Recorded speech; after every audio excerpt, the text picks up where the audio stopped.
Assalamualaikum warahmatullahi wabarakatuh. Halo teman-teman, perkenalkan aku Afdila Silvi Arisania dari SMAN 1 Badekan. Pada kesempatan kali ini, aku akan menceritakan sebuah dongeng yang berjudul Legenda Danau Situ Bagendit. Simak baik-baik ya. Alkisah di sebuah desa yang terpencil di daerah Jawa Barat, hiduplah seorang janda muda yang tidak memiliki seorang anak. Bagendit namanya. Kekayaan yang dia miliki merupakan warisan dari suaminya yang sudah meninggal. Tetapi di balik kekayaan yang dia miliki, dia merupakan orang yang sangat tamak, rakus, dan juga pelit. Ia tidak pernah mau memberikan sepeser pun harta yang dia punya kepada siapapun yang memintanya. Bahkan, jika ada orang miskin yang rela berlutut di bawahnya pun, dia tidak segan-segan untuk mengusirnya. Benar-benar sangat pelit. Selain memiliki harta warisan yang melimpah, Bagendit juga mewarisi pekerjaan suaminya, yaitu sebagai rentenir. Hampir seluruh tanah yang ada di desa itu adalah miliknya, yang dia beli dari warga dengan cara memeras. Maka tak heran warga di desa tersebut jatuh miskin, karena tanahnya sudah diambil oleh Bagendit. Suatu hari, ketika Bagendit sedang asyik untuk menghitung-hitung emas dan permatanya di depan rumah, tiba-tiba seorang perempuan tua dengan bayi di gendongannya datang ke rumah Bagendit. "Bagendit, tolong kami Bagendit. Kasihanilah anak saya yang belum makan sejak 2 hari yang lalu. Tolong beri kami makan sedikit saja, Bagendit," ujar perempuan itu. "Hei perempuan yang tahu diri, untuk apa datang ke rumahku? Aku tidak akan memberi apapun untukmu. Makanya, kalau nggak becus ngurus anak, ya jangan punya anak." Mendengar bentakan tersebut, bayi yang ada di gendongan perempuan tadi sontak menangis. Karena tak tega melihat anaknya yang terus menangis, perempuan tua itu kembali memohon kepada Bagendit. Lalu tanpa sepatah kata apapun, Bagendit langsung masuk ke dalam rumahnya.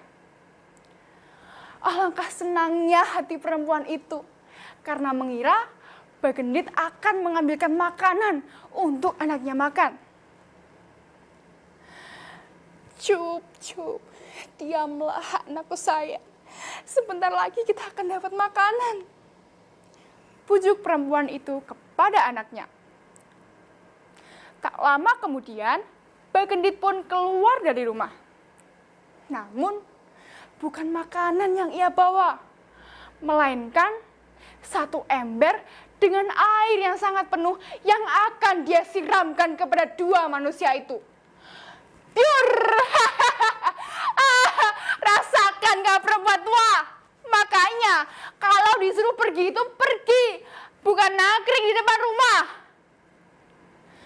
Mendengar ocehan Bagendit itu, perempuan tua itu langsung menangis dalam diam.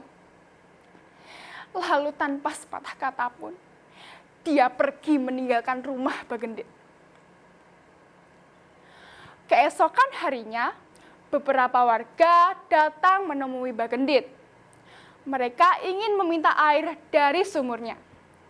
Kebetulan di desa itu hanya perempuan itulah satu-satunya orang yang memiliki sumur, dan airnya pun sangat melimpah. Sementara warga, mereka biasanya akan mengambil air dari sungai yang jaraknya sangat jauh. Bagendit, tolong bantu kami, Bagendit. Izinkan kami mengambil air dari sumurmu itu. Kami ingin makan, Bagendit. Tolong izinkan kami, Bagendit," ujar seorang warga dari luar pagar rumah Bagendit. "Hei kalian, untuk apa datang ke rumahku lagi? Kalian tahu aku tidak akan memberikan apapun yang aku punya kepada kalian. Kalau mau ambil air ya sana ambil di sungai. Kalau mau ambil di rumahku, kalian harus bayar. Mana uangnya? Kalian gak punya uang kan?" Mendengar Bagendit yang marah-marah, warga pun berputus asa. Lalu mereka memutuskan untuk mengambil air dari sungai. Tak berapa lama setelah warga tersebut pergi, tiba-tiba seorang kakek tua renta berdiri menggunakan tongkatnya di depan rumah Bagendit. Kakek-kakek itu juga bermaksud untuk meminta air, tetapi hanya untuk diminum. "Bagendit, tolong saya Bagendit, saya sangat kehausan. Tolong beri saya air minum, 1 teguk saja untuk saya minum. Saya sudah tidak kuat untuk pergi ke sungai," ujar kakek-kakek itu dengan memelas. Bagendit yang dari tadi sudah merasa kesal, kini kesalnya bertambah 2 kali lipat karena melihat kedatangan kakek-kakek itu. Dia pun lalu pergi menghampiri sang kakek dan mengambil tongkat yang dibawa dari tadi. Dengan tongkat itu, dia lalu memukuli sang kakek hingga babak belur dan jatuh meluruh ke tanah. Sungguh malang nasib sang kakek tersebut. Bukannya makanan yang dia dapatkan, melainkan sebuah pukulan penganiayaan. Lalu tanpa berlama-lama, sang kakek mencoba untuk bangkit dan berdiri, serta mengambil tongkat yang sudah dibuang oleh perempuan tadi. Tongkat itu lalu dia mulai tancapkan ke tanah. "Ah!"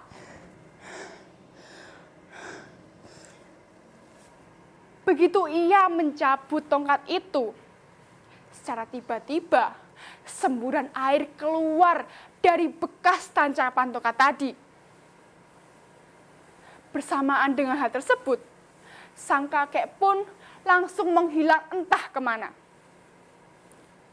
Lama-kelamaan, air yang mengalir tadi semakin deras dan akan membanjiri seluruh desa.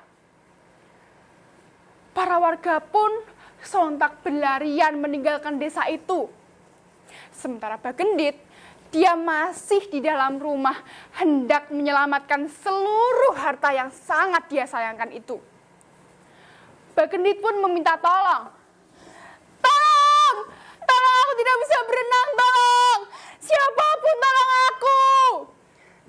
Namun naas, tidak ada seorang pun yang mau menolong Bagendit, karena seluruh warga sudah hilang dari desa tersebut. Singkat cerita, Bagendit pun akhirnya tenggelam bersama seluruh harta yang sangat dia sayangkan itu. Kemudian desa itu pun sudah tenggelam menjadi danau yang sangat luas dan juga dalam.